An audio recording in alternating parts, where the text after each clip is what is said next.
Karena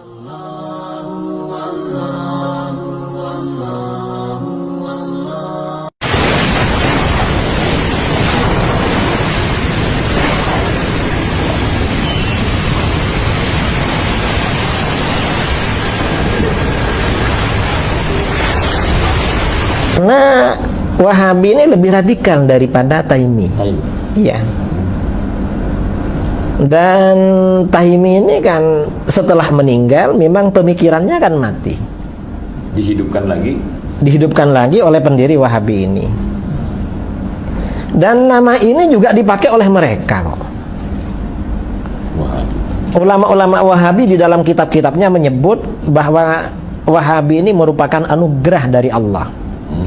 Untuk membersihkan, anugerah dan hadiah yang luhur. Cuma sekarang pengikutnya malu dengan nama Wahabi. akhirnya Pakai Salafi. Padahal gurunya bangga dengan nama Wahabi.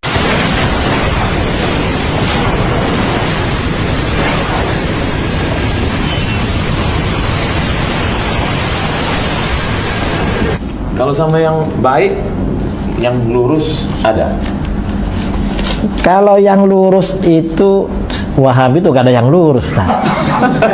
Memang apa ya? Bengkok-bengkok lah. Orang itu memang jalan terjal, jalan bengkok memang. Jadi kalau bisa duduk satu majelis dengan Kiai Idrus itu berarti apa? Taqiyah. Ya agak membicarakan masalah itu, membicarakan yang lain-lain. Sampai kapan kita selesai dengan Wahabi? Mungkin sebentar lagi selesai. Sebabnya? Kan sudah gaduh di Saudi. Oh, ya dana. Sudah. Ya mudah-mudahan lah segera bertaubat.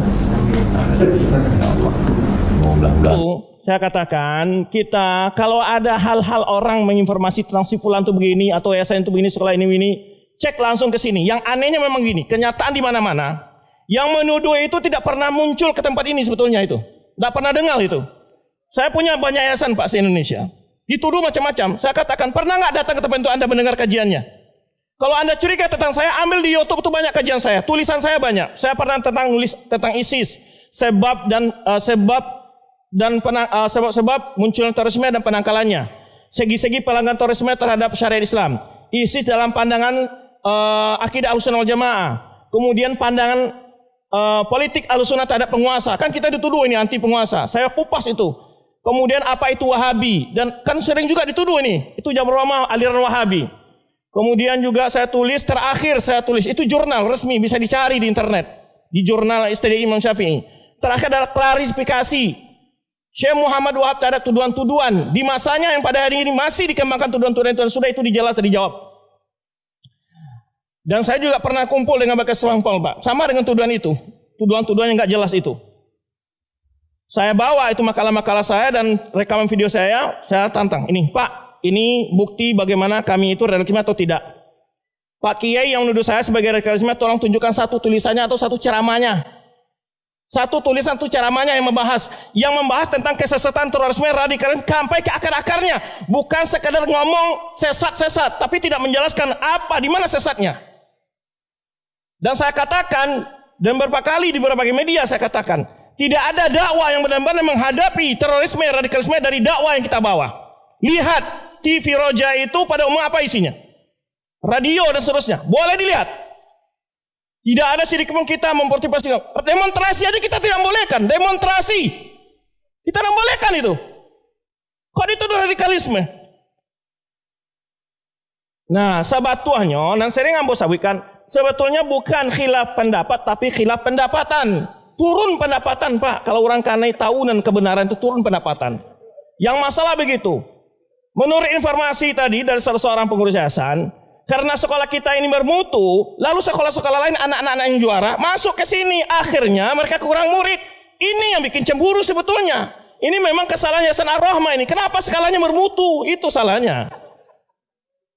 Salahnya di situ, Pak. Di mana-mana begitu. Saya pernah di Madura, di Sumeneb itu berdebat dengan Isur Lamli. Yang itu tokoh NU itu. Saya pernah berdebat dengan dia. Saya itu diundang tanpa diberitahu. Dijebak. Disediakan video. Sampai sekarang nggak berani menyebarkan videonya, Pak. Nggak berani menyebarkan videonya. Karena saya bantah semua tuduhan-tuduhan fitnah dia. Tidak pernah berani menyebarkan videonya.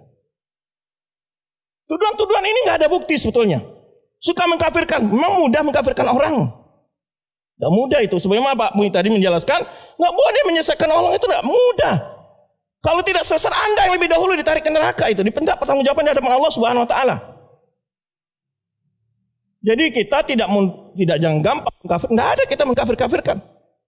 Ya, maka ini saya katakan kembali, tolong kepada pihak keamanan apapun saja, saya katakan di mana kadang-kadang tolong satu kompi Intel hadir di kajian-kajian saya nggak masalah. Satu kompi Intel dah, kirim. Ada yang curiga nggak? Silakan. Saya katakan nggak ada, kita ini terbuka, nggak ada tertutup. Bahkan setiap kajian ini saya tanya tadi ke pengurus, dia undang nggak? Pejabat-pejabat diundang Ustaz, termasuk Kemenak, tapi nggak pernah datang. Loh, gimana caranya? Datang ke sini dengar pengajiannya, rekam, ada yang salah, panggil si penceramah itu. Oh, ini salah kajian kamu ini. Gitu. Jangan gentleman, jangan fitnah-fitnah. Karena saya mulai dengar, ya, mulai diisukan sebagai aliran Wahabi, mulai diisukan sebagai radikalisme, dan itu dulu awal-awal saya ke sini saya sudah bilang waktu itu. Kalau ada tuduhan-tuduhan, tolong panggil para ustaz ke rumah saya kalau ada kecurigaan. Ya, itu sedikit mukadimah saya jelaskan, ya. Maka pada masyarakat jangan mudah terprovokasi. Jangan mudah terprovokasi dengan tuduhan-tuduhan itu. Apa yang kita ajarkan sini, Bapak-bapak lihat sendiri dalilnya apa, perkataan siapa. Ya, kita tidak pernah mengajak ke ormas tertentu, aliran tertentu, tidak ada. Kita mengajak kepada Al-Qur'an dan Sunnah sesuai pemahaman para sahabat. Itu selesai. Muhammadiyah kah dia, NU kah dia, parti dia, siapapun dia. Ini kita ajak semua. Kita tidak mengajak orang ke ormas tertentu. Ya, dakwah kita bukan. Dakwah kita adalah berlomba dalam mencapai kebaikan. Maka kualitas sekolah kita tingkatkan demi menyebarkannya dakwah. Begitu memang. Dan memang begitu dasarnya rasa kecemburuan sebetulnya yang tidak bersiap bersaing membuat sebagian orang membuat fitnah ini. Itu saya ada temui di berbagai tempat begitu memang. Kadang-kadang karena pengajian mereka sepi, pengajian kita ramai, itu jadi masalah juga, Pak. Jadi masalah. Terutama kadang-kadang infaknya berkurang katanya. Nah, yang masalah tadi saya katakan, yang masalah sebetulnya bukan beda pendapat, beda pendapatan. Ya. Nah, kita ini dalam berdakwah tidak mematok angka-angka, Pak. Nggak ada ustaz-ustaz diundang ke sini tuh harus dibayar sekian puluh juta. Nggak ada. Nggak ada kita begitu. Kita datang dengan sukarela. Ambo tuh pernah tidur di